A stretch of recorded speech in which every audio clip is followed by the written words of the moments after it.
Hello everyone and welcome to our Thursday's lecture.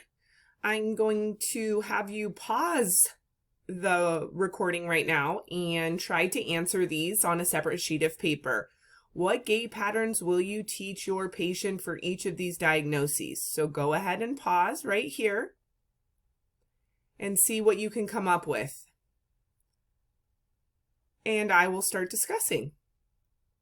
So, let's first talk about our 75-year-old patient with a total hip replacement who is weight bearing is tolerated using a front wheel walker. So remember, this is going to be our modified 3-point. The reason we know this is because he's using a front wheel walker. So with this, we could have two choices, which would be like a modified 3-point or a 3-point. But the reason we know this one isn't a 3-point is because he's not non-weight bearing. So for our first 75-year-old patient, the answer is a modified 3-point. Then we have our 15-year-old soccer player with an ankle sprain that is restricted to non-weight bearing using crutches. So the key sign here is your non-weight bearing, so you should have immediately thought that this should be a 3-point gait pattern.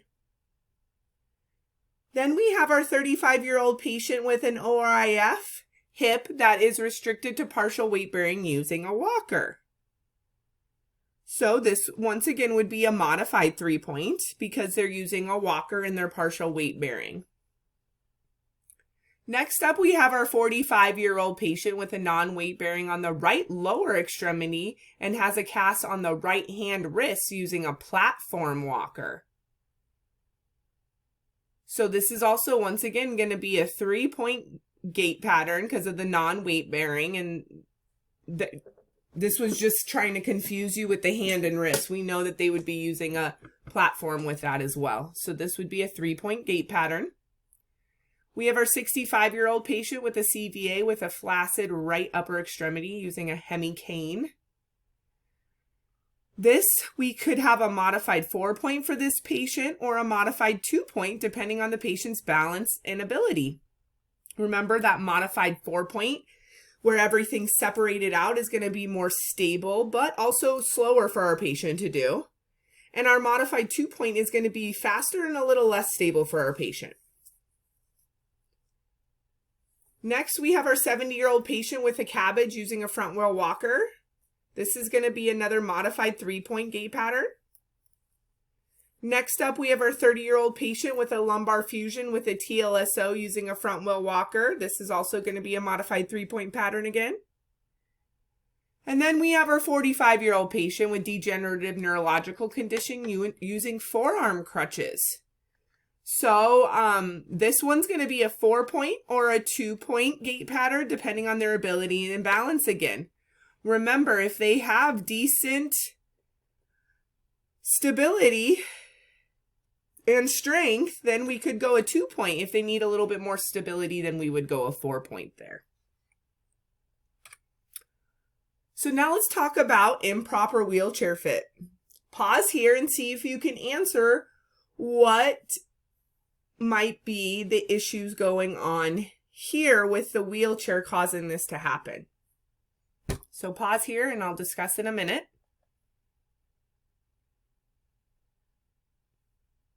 So our first patient is having difficulty propelling the wheelchair. This could be that the seat's too high, the seat's too wide, not letting them get to the wheels to propel.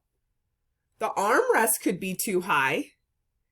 The foot plate could be too low and the back could be too high. Patient having difficulty transferring. The armrest could be too high, making it difficult for them to get out of the chair. The armrest could be too low or the seat could be too wide. Our patient has poor posture. This could be seat height too high, the seat too wide, the back of the wheelchair too low, or the armrest too high. Patient has difficulty positioning knees under desk. This could be the seat is too high or the foot plates are too low. This came off of your grid that's in Canvas showing you what could be causing improper fit on wheelchairs. So make sure we look at that for our exam. So now we're going to start talking about emergency situations and what you might have to do if some of these situations occur. And first up is seizures. This is a sudden abnormal electrical activity in the brain. The signs and symptoms are variable. So the first aid for seizures that result in convulsions, our main focus anytime someone's having a seizure is to protect the patient from injury and primarily from them not hitting their head. So we want to monitor the respiration, make sure that they're breathing throughout the convulsions.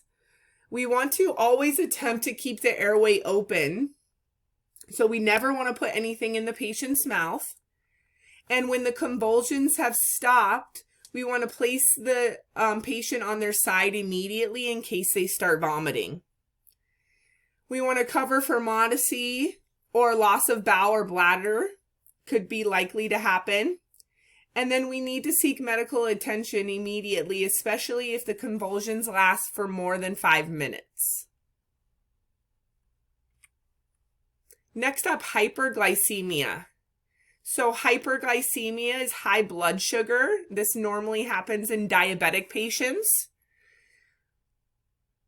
So the signs and symptoms here are gradual onset, flushed or dry skin, drowsy, fruity odor breath. They could start vomiting. They could be excessively thirsty. They could have deep labored breathing. The treatment here this is a medical emergency, and we do not want to give these patients sugar. They actually need insulin. Hopefully, if this is happening, let's say in an outpatient clinic, they have their insulin with them and they can give themselves a shot and get that blood sugar down to a normal level. Now we're going opposite to hypoglycemia, and this is low blood sugar. This can also commonly happen in diabetics. Signs and symptoms here is a sudden onset, pale, moist skin, excited or agitated, hungry but not thirsty, normal breath and breathing pattern. So the treatment here is to give fast-acting sugar. This could be candy, juice, glucose tabs, and then we want to have the patient rest. So a lot of what you'll see people give in like hospitals when this happens is apple juice, because it's something fast that the patient can drink and is full of sugar. Bleeding. So there definitely might be bleeding that happens. I will never forget my first big fall, and a lady in the hospital tripped. Mind you, she was supposed to be independent. She was leaving that day, but she tripped on the floor and busted open her head. Blood was everywhere. It looked like a murder scene because she was on blood thinners. So, immediately what you should do in these situations is put on gloves. My first instinct was to grab her in her bloody mess, but you have to protect yourselves. So you always want to make sure you put those gloves on, follow those standard precautions. And remember, if it's excessive bleeding, you want to elevate the wound above the level of the heart. You can clean the wound with antiseptic or water, place clean or sterile dressing to the wound, and apply direct pressure while the patient remains still. But what we have to remember, if bleeding is arterial, so that means the blood is like spurting out, like kind of squirting out of the wound, we want to apply direct intermediate pressure because we can't cut off blood supply to an artery. And if this is happening, this is definitely a medical emergency and we need to seek attention immediately. And remember, if you're in acute care, like that situation that happened to me, I gloved up, I applied pressure with a a clean towel that was nearby, and I called for nursing. Orthostatic hypotension now, or a vasovagal response, or what we call shock. So you can find, let's first start with orthostatic hypotension. We've talked about this quite a bit already. And you can commonly see this in acute rehab or acute care. And remember, what this is the change in position causes the patient to drop their blood pressure. And this is that 10 to 20 millimeters of mercury.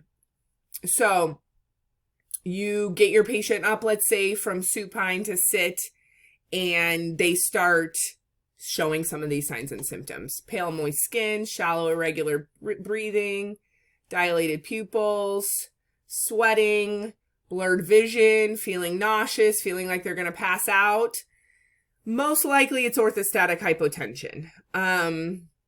So the treatment that you're going to be doing, and so this is either before or after passing out, determine the cause. First, I always want to determine the cause of what I think it is. If I think it's orthostatic hypotension, I'm going to take their blood pressure and see what their blood pressure's at. And I'll take their pulse as well. If it is low blood pressure, then I'm going to place the patient in supine in that Trendelenburg position, which is the feet elevated over the heart. So a lot of the hospital beds, I'm sure you noticed when you were playing around with the hospital beds, have Trendelenburg. You can push that and it will put the patient in Trendelenburg position. It'll start elevating the feet up. A cool compress to the head helps. And then after the symptoms resolve, we gradually want to return to that upright position and monitor vitals. So you're going to do the same thing for a vasovagal response or someone that goes into shock. A vasovagal response has to do with the vagovagus nerve, and the patient's nervous system is hyperreacting to the situation that they're put in. So you could have a patient maybe just out of surgery, you got them up, and now they feel like they're going to faint. This could be more of the brain and the nerve, the vagovagus nerve, in our bodies overreacting to the fear that the patient is having based on that situation. And your symptom or your treatment is going to be the same for this, or if someone's in shock. So I think the biggest thing to take away from this is if someone is having is fainting or feeling like they're going to faint after changing positions, it's probably orthostatic hypotension, and that's that drop in blood pressure. And what we're looking for, you need to monitor the blood pressure and put your patient in that Trendelenburg position. Autonomic dysreflexia or hyperreflexia. This is common in our spinal cord injuries. This happens from people who have a cervical spinal cord injury down to T6. And these people are susceptible to having this autonomic dysreflexia. And what it is, it's the patient's body response to a painful stimuli below the level of injury. So the story I always tell about this one is we have a spinal cord injury that a patient that comes in and talks to you guys during one of our labs, and he gave himself autonomic dysreflexia. So he got Chinese food one night. Mind you, he has no sensation in his legs whatsoever. From like waist down, he cannot feel anything. So he's wheelchair bound. He gets himself Chinese food one night and he's eating Chinese food in his wheelchair. And he starts getting these signs and symptoms below here. And he knows immediately, because he's been a spinal cord injury for years, that this is signs and symptoms of autonomic dysreflexia. So he starts looking for the stimuli. Well, the stimuli was the hot oil from the Chinese food was burning his legs and causing like pretty bad burns on his legs, but he couldn't feel it. And so his body started giving him these signs and symptoms. So some signs and symptoms you may see: severe hypertension, bradycardia, profuse diaphoresis above the level of injury, so that's sweating, a pounding headache, red skin blotches, goosebumps above the level of injury, So the treatment for this, if you come in, if